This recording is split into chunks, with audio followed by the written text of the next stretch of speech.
عصمت جرأت و ہمت کا ہے اظہار، سیدھی بات روایات صحافت کا علم بردار، سیدھی بات۔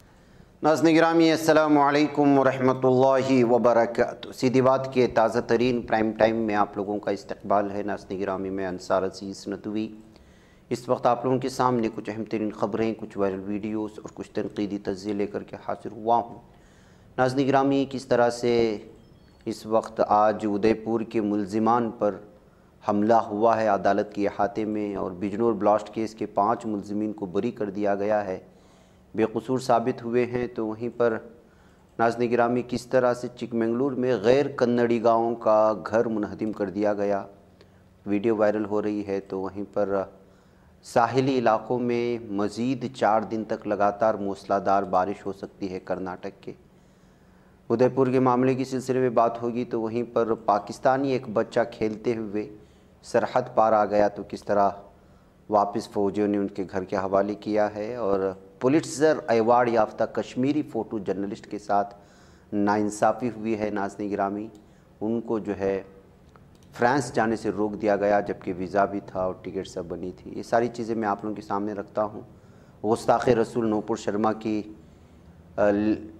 میں مشکلات میں اضافہ ہوتا جا رہا ہے، کلکتہ پولیس نے لک آؤٹ نوٹس جاری کرنے کی خبریں آ رہی ہیں۔ یہ ساری چیزیں رکھوں سے پہلے آپ لوگوں سے درخواست ہے کہ جن احباب نے ہمارے چینل کو سبسکرائب نہیں کیا ہے کر لیں، ہماری ان ویڈیوز کو دوستوں تک پہنچانے میں ہماری مدد کریں، لنک کو شیئر کریں۔ ادارے کی مضبوطی ناظرین گرامی آپ لوگوں کی مضبوطی ہے، اور آپ جانتے ہیں کہ آپ کو کرنا کیا ہے۔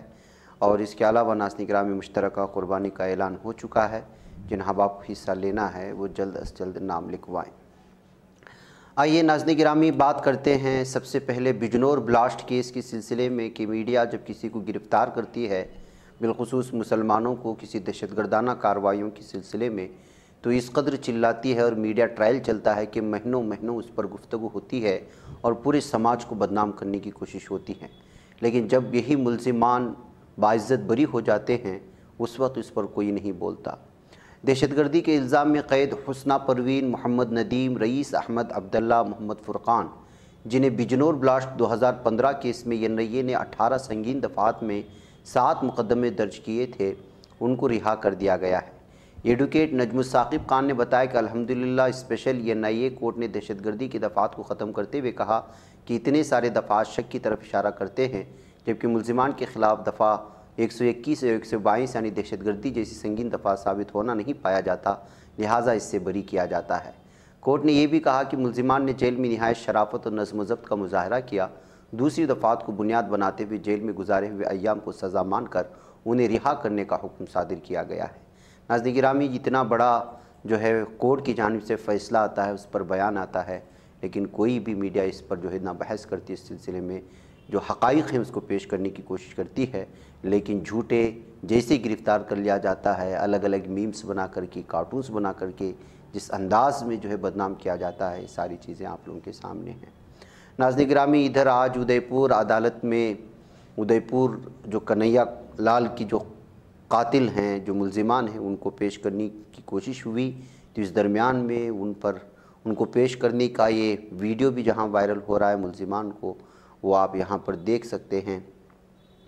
اور اس کے ساتھ ہی جو ہے ان پر آج حملے بھی کیے گئے ہیں عدالت کے احاطے میں، بالخصوص وکلاء نے بہت بری طرح سے ان پر حملہ کیا ہے، یہ ویڈیو آپ دیکھ سکتے ہیں۔ پولیس نے کسی طرح ان وکلاء سے بچا کر کے جو ہے ان کو پولیس جیپ میں سوار کرنے پر کامیاب ہوئی ہے۔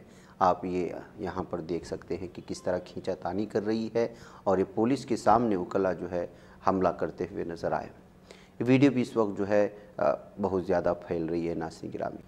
ناظرین گرامی، یہ خبر آئی ہے کشمیری فوٹو جرنلسٹ ثنا ارشاد مٹو، جو اپنی تصویروں کے لیے 2022 کا پولیٹزر ایوارڈ جیت چکی ہے، ان کو فرانسیسی ویزا ہونے کے باوجود امیگریشن حکام نے دہلی سے پیرس کے لیے اڑان بھرنے سے مبینہ طور پر روک دیا ہے۔ اس سے آپ اندازہ لگا سکتے ہیں کہ کس طرح سے جو ہے ایک کشمیری فوٹو جرنلسٹ کی آواز کو دبانے کی کوشش ہوئی ہے اور ان کے حقوق کی پامالی کی گئی ہے۔ مٹو نے ایک ٹویٹ میں بتایا کہ وہ ایک کتاب کی رہنمائی اور سیرنڈیپٹی آلس گرانٹ 2020 کے 10 فاتحین میں سے ایک کے طور پر تصویری نمائش میں شرکت کے لیے فرانس کے دارالحکومت پیرس جا رہی تھی، حکام نے مبینہ طور پر انہیں ملک چھوڑنے کی اجازت نہ دینے کی وجہ نہیں بتائی، بس اتنا کہا کہ وہ بین الاقوامی سفر نہیں کر سکتی۔ مئی 2022 میں فری لانس فوٹوگرافر مٹو نے خبر رساں ایجنسی رائٹرز کے ذریعے شائع کردہ اپنے کام کے لیے فیچر فوٹوگرافی کے زمرے میں پولیٹزر ایوارڈ جیتا تھا۔ انہیں یہ باوقار ایوارڈ فیچر فوٹوگرافی کے زمرے میں رائٹرز ٹیم کے مرحوم فوٹو جرنلسٹ دانش صدیقی، امت دوے اور عدنان عابدی کے ساتھ ملا تھا۔ ان فوٹو جرنلسٹ کو یہ ایوارڈ ہندوستان کووڈ-19 بحران کی کوریج کے دوران ان کی طرف سے کیے گئے نمایاں کام کے لیے ملا تھا۔ سینٹرل یونیورسٹی آف کشمیر سے کنورجنٹ جرنلزم میں ماسٹر کی ڈگری حاصل کرنے والی ثنا کا کام دنیا کے کئی میڈیا اداروں میں شائع ہوا ہے۔ 2021 میں انہیں میگنم فاؤنڈیشن سے فیلوشپ بھی ملی تھی۔ ناظرین، یہ پہلا موقع نہیں ہے جب کسی کشمیری صحافی کو بغیر کسی اطلاع کے ملک چھوڑنے سے روکا گیا ہو۔ ستمبر 2019 میں مرکزی حکومت نے آرٹیکل 370 کو ختم کرنے کے فوراً بعد صحافی گوہر گیلانی کو نئی دہلی کے اندرا گاندھی انٹرنیشنل ہوائی اڈے پر جرمنی جانے سے بھی روک دیا تھا۔ تو ناظرین گرامی، اس طرح سے ایک صحافی کو اس کا اپنا ایوارڈ لینے اور مختلف قسم کے پروگرام میں جانے سے روکنے کی وجہ سے اس وقت حکومت کو تنقید کی زد میں لیتے ہوئے بہت سارے لوگوں نے یہ کہا کہ یہ ہے کشمیریوں کے ساتھ اس طرح کی ناانصافی یہاں کی حکومت کی، کہ جو بولنا چاہتے ہیں ان کو بولنا نہیں دیا جاتا، جو ترقی کرنا چاہتے ہیں ان کو ترقی نہیں کیا جاتا۔ اس کے باوجود اس بات کا دعویٰ کیا جاتا ہے کہ کشمیر میں سب کچھ اچھا ہو رہا ہے اور کشمیر کے لوگوں کے لیے یہاں سے مدد ملے گی اور جو ہو سکے گا کریں گے، لیکن اس طرح کے واقعات یہ گواہی دیتے ہیں کہ کس طرح ان کے ساتھ عصبیت برتی جاتی ہے۔ کہتے ہوئے اس ویڈیو کو اور اس خبر کو شیئر کرنے کی کوششیں ہوئی۔ ناظرین گرامی، ادھر خبر آ رہی ہے کہ توہین رسالت محمد مصطفیٰ صلی اللہ علیہ وسلم کی مرتکب ملعون و مردود نوپور شرما کے لیے مشکلات میں اضافہ ہو جائے گا۔ ایک طرف سپریم کورٹ نے گزشتہ روز نوپور شرما کو ملک کے بگڑتے ہوئے حالات کے لیے ذمہ دار ٹھہرا کر اپنے بیان پر معافی مانگنے کی جہاں پر تلقین کی، وہیں پر اب کلکتہ پولیس نے نوپور کے خلاف لک آؤٹ نوٹس جاری کر دیا ہے۔ کلکتہ میں نوپور شرما کے خلاف 2 FIR درج کی گئی ہیں، جس کے بعد پولیس نے یہ کارروائی کی ہے۔ قابل ذکر بات یہ ہے کہ سپریم کورٹ کے ذریعے پھٹکار کے بعد دہلی پولیس نے بھی نوپور شرما کو آپ محمد مصطفیٰ صلی اللہ علیہ وسلم کے خلاف قابل اعتراض بیان دینے سے متعلق نوٹس بھیجنے کا من بنا لیا ہے۔ بہرکیف ناظرین، اس کے باوجود ابھی تک سپریم کورٹ تک کے بیان سامنے آنے کے باوجود یہ نہ عدالت میں حاضر ہو رہے ہیں، نہ پولیس تھانے میں، اور نہ ہی پولیس اس کی گرفتاری کے لیے کسی طرح سنجیدگی کا اظہار دیکھا جا رہا ہے۔ لہٰذا جو ہے لوگوں کی جانب سے اس کی گرفتاری کی مانگیں بڑھتی ہی جا رہی ہیں۔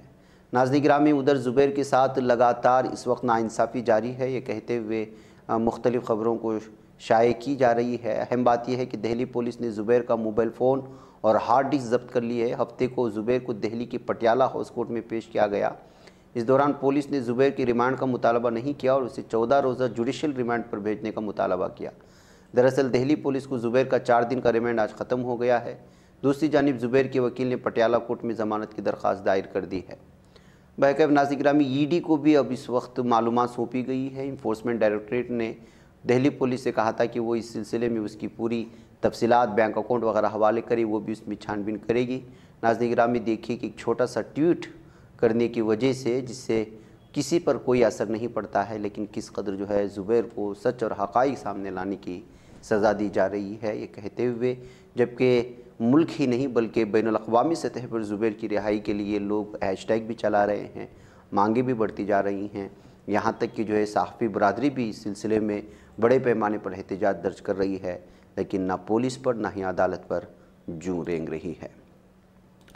ناظرین گرامی، آئیے میں آپ کو لے چلوں اس وقت کرناٹک کے ساحلی علاقوں میں۔ اگر آپ رہ رہے ہیں تو سوچ لیں کہ مانسون کی آمد ہے اور لگاتار گزشتہ 2-3 دنوں سے بھی یہاں پر موسلادھار بارش ہو رہی ہے۔ مزید جو ہے اس وقت چک منگلورو میں، شموگا میں، اتر کنڑا، دکشن کنڑا، اڈوپی، ہاسن، کوڈگو ضلع وغیرہ میں جو ہے پوری طرح سے 4 دن تک موسلادھار بارش ہو سکتی ہے، اور محکمہ موسمیات کی جانب سے بھی ان علاقوں کے لیے اورنج الرٹ جاری کر دیا گیا ہے۔ لہٰذا جو ہے اگر ان علاقوں سے آپ لوگ تعلق رکھتے ہیں تو آپ کو جو ہے موسلادھار بارش کے لیے تیار ہو جانا چاہیے۔ ناظرین گرامی، اسی طرح کی ایک تصویر آ رہی ہے کہ چندی گڑھ کے قریب جو پنجاب میں ہے، وہاں پر جو پاکستان کی سرحد ہے، وہاں ایک بچی کھیلتے کھیلتے جو ہے بھارت کے سرحد میں آ گئی تھی۔ اب یہاں پر پاکستانی رینجر کو اس بچی کو واپس بھیج دیا گیا، ان کے حوالے کر دیا گیا ہے۔ بچی روتے ہوئے آواز سننے کے بعد 182 بٹالین جو فوجی تھی جو BSF پنجاب ہے جو یہاں پر گشت کر رہی تھی، اس نے دیکھنے کے بعد بچے کو اپنے عزت میں لیا اور اس طرح سے جو ہے ان کو پتہ چلا کہ اس بچے کا تعلق پاکستان سے ہے، تو پھر جو ہے پاکستانی رینجرز کو اس بچے کو حوالے کر دیا گیا ہے۔ وغیرہ ناظرین گرامی، یہ کچھ اہم ترین خبریں تھیں جو آپ لوگوں کے سامنے رکھ دی گئی۔ مجھے یہاں پر اجازت دیں، انشاءاللہ پھر آپ لوگوں سے ملاقات ہو۔ السلام علیکم۔ بچ پاتا ہے کوئی صحافی کی نگاہوں سے، ملاتا ہے یہ لوگوں کو محبت کی پناہوں سے، کرم اور درد مندی کا ہے ایک سنسار، سیدھی بات عزیمت جرأت و ہمت کا ہے اظہار، سیدھی بات عزیمت جرأت و ہمت کا ہے اظہار، سیدھی بات۔ یہ چینل حق نگر بن کر کچل دیتا ہے فتنوں کو۔